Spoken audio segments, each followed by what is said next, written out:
오늘은 웰빙과 웰다잉의 모델 에녹이라는 제목을 가지고 함께 말씀 나누도록 하겠습니다. 장수한다, 또 건강하게 오래 산다는 것은 삶을 살아가는 모든 사람들의 바람입니다. 이런 욕구들이 이 시대에 와서는 웰빙의 열풍을 만들고 있죠. 더 좋은 먹거리, 또 더 좋은 환경, 또 더 좋은 의료 서비스에 대한 관심이 정말 지대한 세상에 우리가 살아가고 있습니다. 성경도 장수는 하나님께서 주시는 복이라고 이렇게 설명하고 있어요. 구약의 많은 본문들이 장수를 인생에서 누리는 하나님의 복으로 묘사하는데 그 대표적인 본문은 바로 십계명을 들 수가 있을 것 같아요. 십계명은 부모를 공경하는 자에게 주신 하나님의 복으로 이 땅에서 우리의 생이 길 것이다 라고 이렇게 약속을 주고 있습니다. 그런데 오늘 우리가 살펴보고 싶은 것은 이 장수에 대한 우리의 오해예요. 오해. 이 장수의 축복을 오해하면 신자의 삶이 왜곡되는 문제가 발생을 해요. 장수하는 것은 우리의 욕구와 너무 잘 맞아떨어지거든요. 건강하게 오래 산다. 이것은 우리의 욕구와 너무 잘 맞아떨어져요. 그래서 오래 사는 것이 하나님의 복으로 여겨지다 보면 이 땅에서 자신의 몸을 위해 수고하는 일에 전혀 죄책감을 가지지 않을 수가 있다는 거예요. 이렇게 생각하는 거죠. 하나님께서 이와 같이 건강하게 오래 사는 것을 축복이라고 말씀하셨는데 그런 관점에서 내가 세상과 내 육신의 문제에 집중하는 것이 무슨 문제가 있겠느냐라고 얘기하는 거예요. 그러니까 하나님께서 세상에 장수하는 축복을 내려주신 것을 자기 중심적으로 생각해서 이 세상에 천착하고 이 세상에 집중하는 삶을 지지하는 그런 하나님의 말씀인 것처럼 오해할 수가 있다는 것이에요. 이렇게 장수에 대해서 오해를 하게 되면 성경에서 묘사하는 신자의 삶과 심각하게 괴리가 만들어집니다. 그리고 결국은 주를 위한 희생과 헌신의 삶을 부정하게 된다는 거예요. 건강하게 오래 사는 것은 분명히 하나님의 축복이 맞습니다. 그러나 모두가 그 일을 최고의 복으로 여길 때는 이렇듯 문제가 발생하는 거예요. 하나님의 부르심은 모두에게 개별적이고 특별해요. 모두에게 다 다른 부르심으로 임하고 있어요. 그런데 모두가 다 장수하는 걸 복으로 살면 누가 나가서 순교하고 누가 나가서 헌신하죠? 누가 나가서 희생하죠? 우리는 이 괴리를 좁혀야 될 필요가 있어요. 순교 박해 고난으로 대표되는 신자의 삶과 이런 건강한 삶, 장수에 대한 축복과 어떻게 조화를 시킬 수 있을 것인가? 이것이 오늘 함께 말씀을 나누고 해답을 찾아보고자 하는 우리의 목표입니다. 오늘 에녹의 이야기는 그런 의미에서 우리에게 참 귀한 교훈을 줘요. 만약 우리가 위에서 가진 세속적인 장수에 대한 그런 관점을 가지고 있다면 오늘 에녹은 세상에서 가장 불행한 사람일 거예요. 오늘 에녹이 이 땅에서 살아온 삶의 그 연수를 보면 365세를 살고 있어요. 지금 우리의 관점으로 보면 매우 길게 산 거죠. 그런데 이 5장에서 나오고 있는 우리의 믿음의 조상들의 삶의 연수를 살펴보면 에녹은요, 그들의 삶의 3분의 1 정도밖에 살지는 못했어요. 아주 조금 살다가 그렇게 하나님의 부르심을 받은 건데 지금의 나이로 따지고 보면 20대 중반 정도의 이 땅에서의 삶을 마감한 걸로 이렇게 우리가 생각할 수가 있다는 것이죠. 그런데 우리 신자 중에서 누구도 에녹에 대해서 참 불쌍한 인생이다, 저주받은 인생이다라고 생각하지 않아요. 우리 모두가 다 에녹은 참 복된 삶을 살다 갔구나라고 인정을 합니다. 그런데 만약에 우리가 그냥 오래 사는 것, 장수를 하나님이 주신 복으로 단순하게 받아들인다면 에녹은 절대 복을 받은 인생이 될 수 없다는 것이죠. 우리는 길게 사는 것을 바라고 또 그것을 목적으로 하루하루를 살아가고 있어요. 그런데 빨리 죽은 인생이 하나님께 복을 받은 인생이라고? 이것은 우리가 인정할 수 없는 부분이죠. 에녹을 바라보는 우리의 시선과 또 나를 바라보는 시선이 달라요. 이것은 명백하게 이중잣대거든요. 에녹은 짧게 살아도 하나님과 동행하고 살다 죽었으니까 복받은 인생이고 내 인생은 그것과 상관없이 무조건 건강하고 오래 살아야 된다? 그것이 복된 삶이다? 복에 대한 이중잣대를 우리가 가지고 있는 거예요. 하나님과 동행하다가 상대적으로 짧게 살다가 에녹의 삶을 동경하면서도 단지 길게 사는 인생에 만족하는 우리의 이 모순되고 불편한 진실을 어떻게 받아들여야 되는가? 웰빙 유행하고 있어요. 자, 웰빙 뭡니까? 잘 사는 것, 이 땅에 잘 존재하다 가는 것, 그것이 웰빙이에요. 그런데 이제는 웰다잉도 얘기해요. 잘 죽는 것도 중요하다고 얘기합니다. 웰빙은 조금 이해할 수 있어요. 왜냐하면 우리가 인생을 한 7, 80년 정도 산다고 생각하면 그래도 조금은 길잖아요. 이런 것들을 100번 양보해서 가치 있다고 얘기해 줄만 해요. 그런데 이제는 한술 더 떠서 웰다잉을 얘기하고 있어요. 웰다잉. 죽는 것은 정말 사는 것에 비해서 너무 짧은 시간 아닙니까? 우리가 어떤 병을 얻어서 죽게 될 때 그 병으로 앓고 지내는 시간, 그 시간들을 우리가 잘 죽자는 거 아닙니까? 그런데 그 웰다잉의 그 기간을 따지고 보면 한 1년 정도 길게 잡으면 1년에서 2년, 짧게 잡으면 3개월, 6개월 정도 잡을 거예요. 그러면 우리가 인생을 80으로 생각한다면 1% 조금 넘는 시간을 우리가 잘 죽기 위해서 우리가 이제는 거기에까지 관심을 가져야 된다라고 우리는 얘기하고 있어요. 인생은 100번 양보해서 한 7, 80년 되니까 우리가 가치 있다고 합시다. 잘 먹고 잘 사는 거 중요하다고 합시다. 그런데 겨우 6개월, 3개월, 1년의 그 시간을 우리가 잘 죽자고 우리의 모든 삶의 우선순위를 웰다잉에 맞춰놓고 살아간다. 그건 심각하게 문제가 있는 거예요. 우리의 80년의 인생도 영원에 비하면 아주 찰나의 시간이에요. 그런데 이 웰다잉을 준비하는 이 시간은요, 우리가 너무 짧잖아요. 그런데 이 짧은 이 기간을 위해서 우리는 수십 년 동안 보험을 들고 또 상조보험까지 들어가면서 이런 웰다잉을 준비를 해요. 그런데 왜 영원한 삶을 우리는 준비하지 못할까요? 진정한 웰빙, 웰다잉은 영원을 준비하는 인생에게만 주어지는 거예요. 비싼 수의 입고 관에 누우면 뭐 하겠습니까? 죽어서 관에 들어갈 때 노자를 두둑히 챙겨받는 것으로 우리의 인생이 끝이라고 생각하는가요? 그렇지 않습니다. 우리가 살아있는 이 인생은 심판으로 결정될 우리의 다음 인생에 비하면 매우 찰나적인 것이라는 것을 우리가 깨달아야 돼요. 너무 짧아서 의미를 두지도 못한 시간이에요. 그런데 죽음을 준비하는 그 짧은 시간까지도 우리가 의미를 두고 살아간다? 이것은 하나님이 볼 때, 영원을 준비하는 사람이 볼 때는요, 이거는 정말 무의미한 삶일 수 있다는 거예요. 우리의 이 80년의 인생도 영혼에 비춰봤을 때는 무시해도 될 만한 시간일지 몰라요. 양으로만 계산한다면. 그 웰빙의 삶도 모자라서 이제는요, 웰다잉을 준비하자고 집중하고 있어요. 그런데 그렇게 짧은 시간도 중요하게 생각하는 인생들이 왜 영혼은 준비하지 않을까? 왜 영혼의 삶은 준비하지 않을까? 저는 오늘 이 에녹을 웰빙과 웰다잉의 모델로 삼고 싶어요. 오늘 에녹은 우리에게 귀한 본을 보여주고 있습니다. 그의 웰빙은 어떤 것이었을까요? 오늘 본문을 보면 22절에 보면 하나님과 동행하며 이렇게 얘기하고 있습니다. 이 에녹의 웰빙은요, 하나님과 동행하는 삶이었어요. 그에 대한 어떤 다른 묘사도 필요가 없어요. 그가 부자였는지, 그가 잘생겼는지, 그의 명성이 어땠는지 이런 것들 아무 쓸모가 없습니다. 가장 중요한 것은 그가 하나님의 사람이었는지, 그가 하나님과 얼마나 가까운 교제를 나누었는지예요. 그는 진정으로 하나님과 동행하면서 하나님께서 인정하시는 진정한 웰빙의 삶을 살다 간 거예요. 잘 존재하다가 떠난 거예요. 하나님과 동행했다는 표현은 어떤 상황에서 붙일 수 있을까요? 동행했다는 것은요, 한 방향을 보고 걸어갔다는 거예요. 하나님과 같은 목적을 가지고 살아간 거예요. 그는 하나님께서 계획해 놓으신 인류 구원의 역사에 함께 동역함으로 살아갔던 거예요.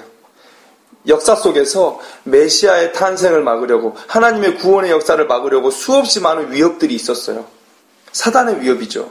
아벨을 죽인 가인의 사건, 또 하나님의 아들들을 유혹한 사람의 딸들의 이야기들, 또 야곱을 죽이려 했던 에서의 행동들, 그 외에 인류의 역사 속에 나타난 수없이 많은 하나님의 구원의 역사를 막으려고 했던 그 사단의 계획들과 맞서서 에녹은 그 역사의 한 가운데에서 살아갔던 사람이라는 거예요. 오늘 5장의 그 계보가 바로 그것들을 보여주고 있습니다. 노아까지 이어지고 노아에서부터 아브라함까지, 아브라함에서부터 예수 그리스도까지 이어지는 이 계보의 한 중심에서 에녹은 하나님과 동행하면서 그 치열한 싸움을 살아낸 사람이라는 거예요. 사단의 이 교활한 계략을 뚫고 하나님의 구원의 역사가 전진할 때 에녹도 함께 하나님과 동행하면서 그 목적을 위해서 거룩하게 반응했던 것이죠. 하나님과 한편이 되어서 치열하게 싸워냈던 그의 인생이었다라는 거예요. 우리는 에녹의 삶의 깊은 것을 알지 못해요. 그저 하나님과 동행했다, 그리고 자녀를 낳았고 하나님께서 데려가셨다. 그런 묘사에서 우리가 느끼는 것은 뭐냐면 진짜 평온했던, 인생에 어떤 풍랑도 겪지 않았을 것 같은 에녹의 삶이에요. 그런데 어떤 신자의 삶이 이렇게 평온할 수 있습니까? 하나님의 역사를 대적하는 사탄이 있는 이 세상에서 어떤 신자의 삶이 그저 평온하게 살다가, 그런 무료한 인생을 살다가 죽을 인생이 누가 있어요? 그리고 그렇게 무료한 평온을 누렸던 사람에게서 하나님과 동행했다라는 그런 묘사를, 그런 서술을 줄 수가 있겠습니까? 그런 칭찬을 줄 수가 있겠어요? 저는 오늘 우리가 이 에녹의 삶의 이면, 더 깊은 곳을 봐야 된다고 생각해요. 하나님의 싸움에 함께 동참하지 않은 사람에게 어떻게 하나님과 동행했다는 묘사를 넣을 수가 있겠냐고요. 인류의 구원의 역사가 이제 막 시작해서 소용돌이 치고 있어요. 가인은 아벨을 죽이고 노아의 홍수를 지나서 바벨탑을 쌓고, 그리고 이렇게 지내가는 인류의 역사 속에서 하나님은 인류의 구원을 위해서 수고하시는데 그것과 전혀 상관없이 자기 혼자 무료한 평온을 누리고 있었다면 누가 그 삶을 보고 하나님과 동행했다고 얘기를 하겠냐고요. 저는 하나님의 싸우심과 동일하게 이 에녹도 하나님과 함께 그 전쟁 속에 동참해서 열심히 치열하게 싸워낸 거룩한 삶을 산 그런 사람이었다고 저는 믿고 있습니다. 이 세상에서 가장 잘 존재하는 것, 가장 잘 있는 것은 어떤 것일까? 진짜 웰빙은 어떤 것일까? 에녹은 그 삶을 우리에게 보여주고 있습니다. 하나님과 동행하는 것, 하나님의 싸움에 동참하는 것, 그것이 웰빙이었다고 오늘 에녹은 우리에게 얘기해주고 있다는 거예요. 이제 웰다잉에 대해서 한번 얘기해 볼까요? 위에서 언급했죠. 영원을 준비하지 않는 인생에게 웰다잉은 있을 수 없다. 맞습니다. 영원을 준비하는 삶이 가장 확실한 웰다잉의 준비예요. 하나님과 동행하면서 치열한 영적 전쟁을 수행한 웰빙의 삶을 산 에녹에게 어떤 웰다잉이 있었는가? 그는 죽지 않았습니다. 하나님의 은혜가 그에게 임했고요. 그래서 그는 하나님이 데려가셨다라고 묘사하고 있어요. 그 이후에 그가 이 땅에 있지 않았다라고 얘기하고 있어요. 저는 이 서술이 웰빙을 준비하는 인생에게 웰다잉을 주신다는 하나님의 명확한 선언이라고 봅니다. 하나님과 동행해서 하나님의 전쟁 가운데 함께 동참해서 살아가는 그 진정한 웰빙을 살아가는 사람에게 하나님께서 웰다잉을 주시겠다고 하시는 명확한 선언이다. 하나님께서는요, 자신과 함께 싸우는 인생들을 결코 쓸쓸하게 홀로 죽어가도록 내버려 두지 않으십니다. 하나님께서 그 죽음의 자리에 함께 계시고 또 그를 인도하셔서 영원한 복된 자리로 인도하신다는 거예요. 외면된 죽음이 있죠. 예수 그리스도입니다. 예수님은 십자가에서 죽으실 때 하나님의 진노의 잔을 모두 마셔야 됐기 때문에 하나님께서 외면하셨어요. 그러나 그 예수 그리스도의 죽음으로 인해서 외면은 끝이 났습니다. 외면의 형벌은 하나님께서 다 지셨어요. 하나님은 예수 그리스도의 공로를 두고 우리에게 얼굴을 향하기로 작정하셨습니다. 우리에게서 예수 그리스도의 피를 보시고 그 피값으로 결코 고개를 돌리지 않으시겠다고 작정하셨다는 거예요. 스데반의 순교의 장면을 한번 생각해 보시기 바랍니다. 스데반이 마지막 죽을 때 뭐라고 했습니까? 보라, 하늘이 열리고 인자가 하나님 우편에 서신 것을 보노라.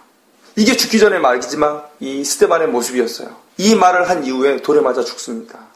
하나님이 스데반과 함께 그 죽음의 자리에 계셨다라는 거예요. 바라보고 계셨다라는 거예요. 그게 바로 웰다잉입니다. 어디서 이보다 더 나은 죽음을 발견할 수 있겠습니까? 우리가 죽음을 당할 때에 하나님께서 그 자리에 함께 계시고 지켜보시고 그리고 죽는 순간에 우리를 영원한 하나님의 처소로 인도해 가시는 이것만큼 우리의 웰다잉이 어디 있습니까? 비싼 수의 입고 비싼 관에 좋은 땅에 묻히는 게 그게 웰다잉입니까? 그저 썩어져 가는 거예요. 흙으로 돌아가는 거예요. 진정한 웰다잉은 무엇이냐? 영원한 하나님의 나라에 하나님께서 예비하여 놓으신 영원한 처소에 들어가는 것. 그게 진정한 웰다잉이죠. 그리고 그 웰다잉은 이 땅에서 하나님의 역사에 동참해서 하나님과 치열하게 전쟁을 수행해낸 하나님의 용사들을 위해서만 준비되어진 죽음이라는 거예요.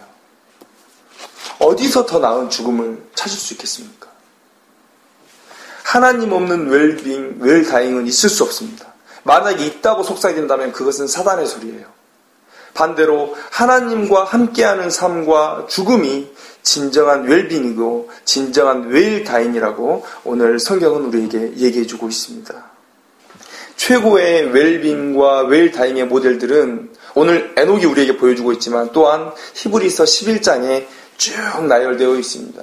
거기에 믿음의 수많은 선진들이 그러한 웰빙, 진정한 웰빙의 삶을 살았고 웰다잉을 맛봤다라고 얘기하고 있어요. 제가 한번 11장 33절에서 40절까지의 말씀을 한번 읽어드리도록 하겠습니다. 그들은 믿음으로 나라들을 이기기도 하며 의를 행하기도 하며 약속을 받기도 하며 사자들의 입을 막기도 하며 불의 세력을 멸하기도 하며 칼날을 피하기도 하며 연약한 가운데서 강하게 되기도 하며 전쟁에 용감하게 되어 이방 사람들의 진을 물리치기도 하며 여자들은 자기의 죽은 자들을 부활로 받아들이기도 하며 또 어떤 이들은 더 좋은 부활을 얻고자 하여 심한 고문을 받되 구차히 풀려나기를 원하지 아니하였으며 또 어떤 이들은 조롱과 채찍질 뿐 아니라 결박과 옥에 갇히는 시련도 받았으며 돌로 치는 것과 톱으로 켜는 것과 시험과 칼로 죽임을 당하고 양과 염소의 가죽을 입고 유리하여 궁핍과 환난과 학대를 받았으니 이런 사람은 세상이 감당하지 못하느니라. 그들이 광야와 산과 동굴과 토굴에 유리하였느니라. 이 사람들은 다 믿음으로 말미암아 증거를 받았으나 약속된 것을 받지 못하였으니 이는 하나님이 우리를 위하여 더 좋은 것을 예비하였음즉 우리가 아니면 그들 온전함을 이루지 못하게 하려 하심이라. 이것이 바로 웰빙의 삶을 살아낸 사람들이 가질 수 있는 소망이라는 것이죠. 하나님께서 우리를 위하여 더 좋은 것을 예비한 그 나라를 바라보면서 삶을 마감할 수 있는 것. 이것이 바로 진정한 웰다잉이라는 것입니다. 나의 삶은 얼마나 에녹과 닮아 있습니까? 나의 삶은 얼마나 이 믿음의 사람들과 비슷하게 살아가고 있습니까? 나의 삶은 얼마나 하나님과 동행하며 같은 곳을 바라보며 함께 싸우며 하나님을 만족시켜드리고 있습니까? 복을 위하여 세상을 기웃거리면 안 됩니다. 웰빙, 웰다잉을 놓고 세상을 기웃거리면 안 됩니다. 웰, 좋다, 선하다라는 접두어를 붙일 수 있는 유일한 근거는 하나님이세요. 하나님께 삶에 좋은 모든 것이 있습니다. 세속적 웰빙, 웰다잉의 개념은 교회에 없었어요. 신자들 안에는 없는 겁니다. 하나님과 함께 같은 목적을 바라보고 같은 적을 바라보고 싸우다 죽는 것. 그것이 웰빙이요, 웰다잉입니다. 이런 웰빙과 웰다잉의 축복이 저와 우리들의 삶 가운데 나타나기를 소망합니다. 기도하겠습니다.